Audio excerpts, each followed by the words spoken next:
ayo ni amagambo y'Imana. Ukimara kumva ibi byanditswe amagambo y'Imana, mbese uri mu ruhe ruhande? Nagusaba kugira ngo wiyegurire Yesu Kristo akubere nk'umwami n'umukiza, akubere umwami utegeka ubuzima bwawe kandi akabasha kubutunganya.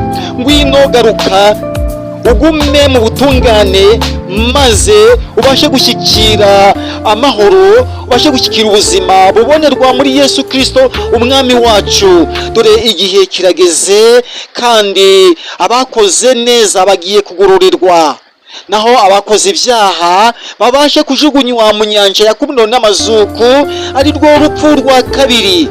Ndabinginga kugira ngo mwizere Yesu Kristo abashe kuyobora ubuzima bwanyu, maze twese tuzagire mu ijuru ubuzira herezo, tuzarebe Imana dushire agahinda.